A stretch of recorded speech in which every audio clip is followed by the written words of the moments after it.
Now, there was a piece of news that popped up about WizKids and their plans to do stuff with the Transformers brand, as well as some of Hasbro's other brands like G.I. Joe, My Little Pony, and so on. Now, the news itself didn't really touch much on it, but for people that are players of Magic the Gathering or Dungeons & Dragons are very familiar with WizKids and their brand of products. WizKid essentially is a tabletop gaming and miniature gaming sub-like company of Wizards of the Coast. And in the past, Transformers has had tabletop gaming. They had their attempt with, there was a line called Attacktix that was done with Transformers during the time of Energon going into Cybertron.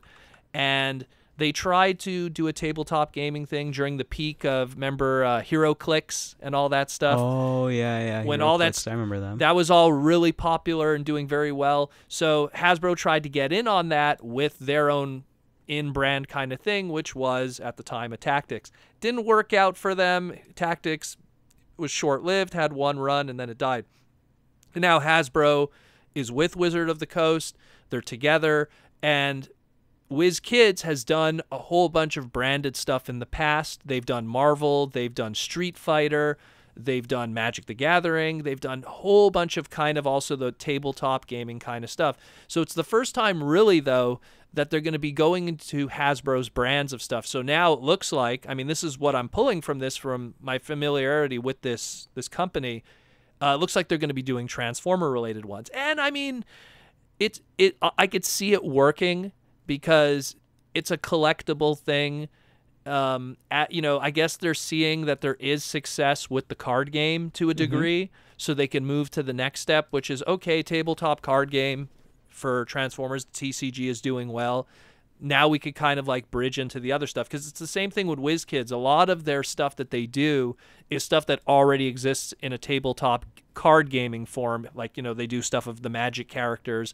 They do stuff of Marvel characters when the Versus card game existed. So little things like that. Same thing with Street Fighter when it was part of the Versus games. So I could see this working. It's pretty cool. The only complaint that I have is I've never been a big fan of the quality of the little miniatures. Now, granted, I mean, they're really tiny, so like the paint could only be so good. But I mean, maybe it's going to be fine for characters like Transformers that have less defined human features.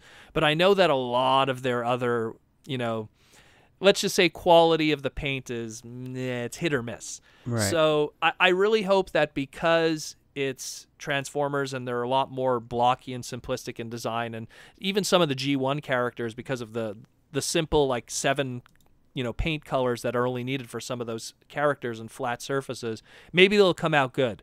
But I know that, I mean, a lot of the Street Fighter ones didn't come out very good, and some of the other ones were kind of eh. So I'm really hoping that this will come out way better. I know that, like, that was another thing too. Like when they did Attacktix with Hasbro, they went with a larger scale tabletop, or like, HeroClix and the WizKids stuff that they do is a lot smaller. I want to say like 1.5 inches or to 1 inch, where the Attacktix were 2 inches to 2.5 inches. Some of them even 3 inches for their larger characters. So because they were larger, they were easier to paint. They were molded in color, some of them. These ones, it's miniatures. Miniatures they're a lot smaller. They're hand painted. So we'll see what happens. This is something that they say it's currently in development as of February 25th. So it should be interesting to see what comes from it. But right now, there's no information. It's just me pretty much filling in the blanks right now. Oh, okay. From what I know, dealing with this product in the past from its other brands. So right now, Transformers, G.I. Joe, and oddly enough, My Little Pony.